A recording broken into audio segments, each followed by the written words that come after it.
일강구도를 굳히고 있는 더불어민주당 대선 후보인 문재인 후보가 1, 2위 후보들의 지지율 격차는 더 벌어졌습니다. 영남이 아닌 분을 총리로 모시겠습니다. 국민의당의 경우는 원래 뿌리가 같았던 만큼 통합도 저는 열어놓고 문 후보의 대세가 고착화될지 출렁이는 민심에 관심이 쏠립니다. 예, 열하루 남았습니다. 이제 열하루 후면 새로운 정부가 들어섭니다. 정말 선거 막바지까지 다다랐는데요. 남은 기간 선거 판세 어떨지, 변수는 어떨지, 후보들은 어떤 고민을 하고 있는지 오늘 만나보죠. 먼저 더불어민주당 선대위의 송영길 총괄본부장 연결이 돼 있습니다. 송 본부장님 안녕하세요. 네, 안녕하세요. 요즘 뭐 선거운동 여기저기 많이 다니시죠? 네, 지금도 KTX 타고 이제 전라북도를 가는 길입니다. 가보면 분위기, 판세 어떻게 느끼세요? 많은 국민들께서 새로운 대한민국에 대한 기대와 열망을 가지고 문재인 후보에게 힘을 모아주시는 것이 느껴지는 것 같습니다. 힘을 모아주고 계시다. 네. 사실은 이제 지지율 격차가 좀 요새 벌어집니다. 다시 문재인 대세론이 나오고 있는 상황인데. 네. 그런데 안철수 후보 측에서는 얘기합니다. 샤이 안철수가 꽤 많이 숨어 있다. 즉 그들은 여론조사에 드러나지 않는 표층이기 때문에 조심스럽게 승리도 예측한다 하시던데요. 네, 모두가 그렇게 긍정적인 사고를 가지고 열심히 하는 게 필요하다고 봅니다. 아니, 그러니까 긍정적인 사고를 가지고 하는 게 필요하죠. 근데 그 샤이 안철수의 존재에 대해서 어떻게 생각하세요, 본부장님? 글쎄요, 그거는 뭐 저는 이제 그런 샤이 안철수 이런 이 선거 정세에 대한 분석적 관점보다는 예. 항상 제가 느끼는 것은 이 시대의 소명이 무엇인가. 문재인, 안철수 각 후보들마다 장단점이 있고 예. 저희 문재인 후보도 여러 가지 부족한 점이 많은 후보입니다. 그러나 지금 이 시대에 우리 국민과 지금 우리 사회 전체에서 요구되는 소명과 리더십이 무엇이냐 이것을 봤을 때 예. 우리 문재인 후보로 모아질 수밖에 없는 조건이 돼 있다고 봅니다. 지금 아까 우리 말씀을 주셨습니다만 바로 사드 배치가 강행이 됐잖아요. 예, 예. 너무나 저는 국회의원으로서 자괴감을 느끼고 이게 과연 주권 국가인가에 대한 어떤 분노가 있습니다. 예. 찬반을 넘어서 나라다운 나라, 제대로 좀 자기 목소리를 가지고 이 강대국 틈바구니에서 우리 대한민국의 자주성과 주권을 지키고 국민의 생명을 보호할 수 있는 후보가 누구인가? 예. 그건 문재인이라고 생각합니다. 그러한 흐름이 강하게 모아지고 있다고 생각합니다. 모아지고 있다. 근데 여론조사 분석을 보니까요. 문재인 네. 후보표가 심상정 후보로 이동하는 이런 추이가 좀 잡힙니다. 그 심리가 뭔고 하니 문 후보는 이미 대세를 굳혔으니까 다른 진보 네. 후보, 심상정 후보한테 힘을 실어주겠다. 이런 뜻으로 그쪽으로 이동하는 표가 있다라는 분석이 나오더군요. 네. 그 부분은 캠프에서는 우려 안 하세요? 그런 현상이 일부 있을 수 있습니다만 막판에 가면 결국은 이 정권 교체를 완성시켜야 된다는 대의의 흐름이 모아질 거로 보여집니다. 그리고 이 정권 교체는 좀 더 힘을 모아서 국민들의 힘이 압도적으로 승리를 해줘야 이후에 이 전국을 이끌어가고 나라를 나라답게 만들어갈 수가 있거든요. 대통령 선거 끝나고 나서도 계속 전국이 혼란되고 저마다 자기들의 주장을 하게 되면 예. 우리 국민들이 대선이 끝나고 나면 뭔가 나라가 수습되고 이 산적한 문제들을 해결해주는 유능한 정부의 출범을 기대하는데 예, 예. 또 정쟁에 휩싸여서 발목을 잡고 한치도 정국이 나가지 못할 위험성이 있습니다. 그래서 저는 이왕 되는 문재인 후보에게 힘을 모아주실 것을 호소하고 있습니다. 힘을 모아주시라. 그러면 네. 정권 교체 후에 그 힘을 받을 수 있을 정도의 득표율은 어느 정도가 돼야 힘을 받을 수 있다고 보세요? 이왕이면 과반수가 넘는 것이 민족 정당성을 강화시킨 거 아니겠습니까? 사실상 결선 투표 도입을 저희 문재인 후보나 안철수 후보도 마찬가지고 그 당론으로 채택하고 있습니다. 예, 예. 결선 투표를 해야 사실 50% 이상의 득표를 받는 정당성 있는 대통령과 정부가 출범을 해야 국민을 통합시켜 나갈 수 있는 힘이 생기는데 우리나라는 결선 투표제 도입이 지금 자유한국당 등의 반대로 인해서 안 되고 있잖아요. 그렇죠. 그래서 이러한 상황이지만 그럼에도 불구하고 5명 후보가 나왔는데도 예. 과반수 투표를 한다면 국가가 안정이 되고 예. 우리 국민들이 믿고 기대할 정부가 출범할 수 있다 이렇게 생각합니다. 50%를 모아주시라, 송영길 본부장. 문재인 후보가 어제요, 대통령이 되면은 총리를 누구로 할지 염두에 두고 있다. 비영남 총리로 하겠다. 선거 막바지에 그 드림팀을 공개하겠다. 이거 맞죠? 네.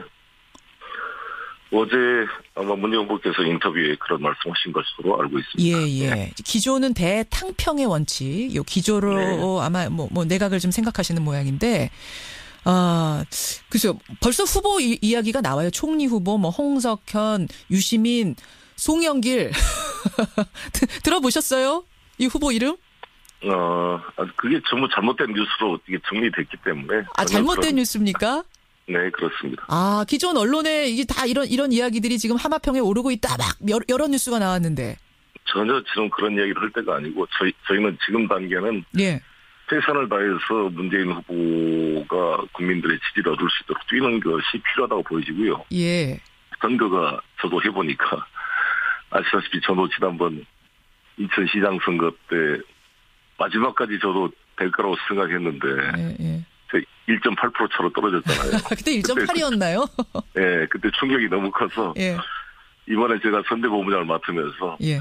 다시는 이런 일이 반복되지 않겠다는 각오를 절치부심하고 있습니다. 그래서 마지막까지 겸손한 자세로 최선을 다하겠습니다. 예, 그러면 뭐 누군지 제가 누가 물망에 오릅니까? 라고 아무리 여쭤도 이 답은 안 나올 것 같고 중요한 건 기준입니다. 어떤 기준으로 구성합니까?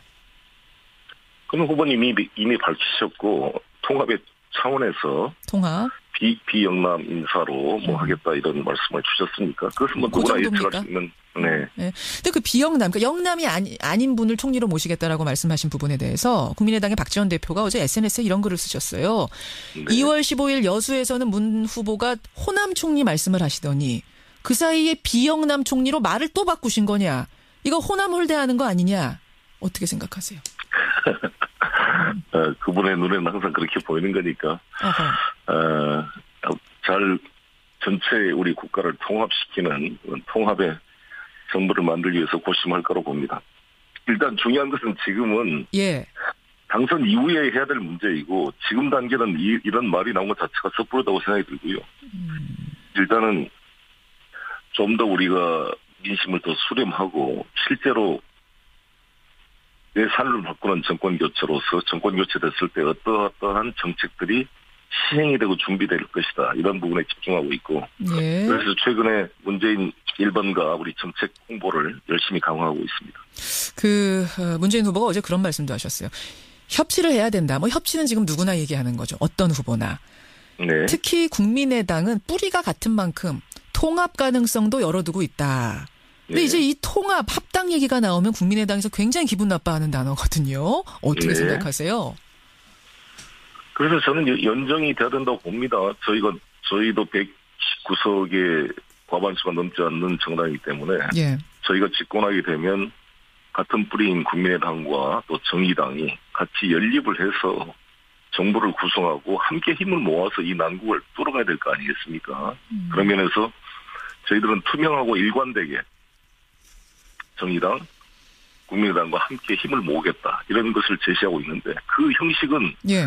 통합이 되든 뭐 연정이 되든 여러 가지 방식은 열려 있는데 문제는 국민의당이 한사코 이러한 시대적 요구를 거부하고 자유한국당이나 바른정당 다른 이런 국정농단 세력의 원죄를 벗어날 수 없는 세력과 손을 잡으려고 하기 때문에 저는 이게 문제가 꼬이고 있다라고 생각을 합니다.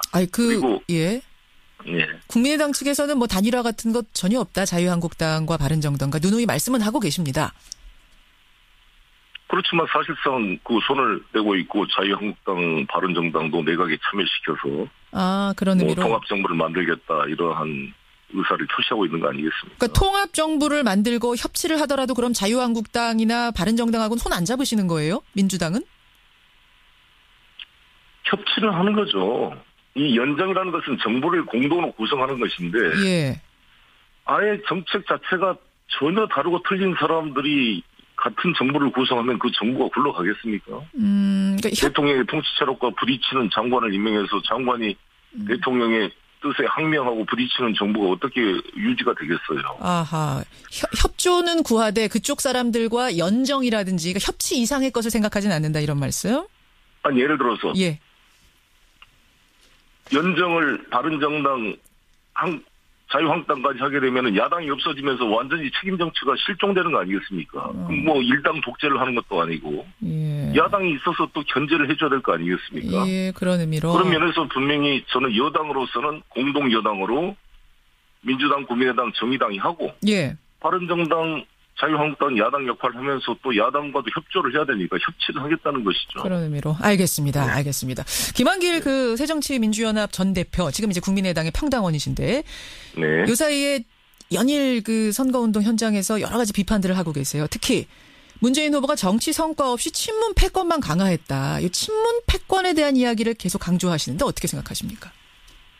저는 김한길, 안철수 당 대표 시절에 제가 인천시장에 낙선했기 때문에 아주 여러 가지 그때의 당의 운영 과정에 대해서 크게 문제의식을 느끼고 있는데. 아, 그때가 그때군요.